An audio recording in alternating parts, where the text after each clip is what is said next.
अस्सलाम वालेकुम दोस्तों, डॉक्टर साजिद आपकी खिदमत में हाज़िर हूँ। आज का मेरा टॉपिक है 81 टेबलेट।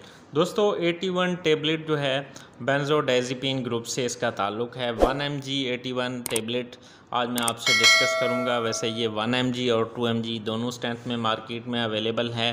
दोस्तों इसके अंदर लोराज़ेपाम है। लोराज़ेपाम आम तौर पे ये जो है इसको नींद वाली गोली आप कह सकते हैं। एंग्जाइटी, डिप्रेशन वगैरह के केसेस जहाँ पे मूड डिस्टरबेंसेस हों, जहाँ पे एंग्जाइटी की स्टेट्स हों, जहाँ पे पेशेंट को नींद ना आ रही हो, पेशेंट जो है वो इरिटेबल हो, तो ऐसी कंडीशंस में इसको एडवाइज़ करते हैं। तो इसमें जो है एक तो ये है कि अगर आम जो टैबलेट हैं, दूसरी जो बेंजोडाइज़ेपिन ग्रुप की जो जैसे अल्प्राज़ोलाम हो गया या ब्रोमाज़ेपाम है या दूसरे साल्ट जहाँ काम न करें वहाँ पे ये पोटेंट साल्ट है लोराज़ेपाम, इसको इस्तेमाल कराया जाता है। तो इसके इस्तेमाल से जो है 1 mg की टेबलेट रात को लेने से एक अच्छी खासी नींद जो है वो 6-7 घंटे की आ सकती है। दोस्तों इसके कुछ एडवर्स इफ़ेक्ट भी हो सकते हैं।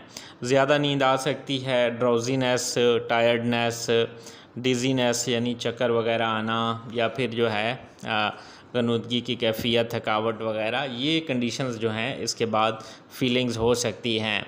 इसके अलावा ये अगर ओवरडोज़ हो जाए, बहुत ज़्यादा इसकी मिकदार ले ली जाए, तो फिर ये रेस्पिरेटरी डिप्रेशन भी काज कर सकती है, सांस भी बंद हो सकता है और मरीज़ों की डेथ भी हो सकती है ज़्यादा ओवरडोज से। तमाम दोस्त वीडियो को लाइक, कमेंट और शेयर करना ना भूलिएगा। शुक्रिया।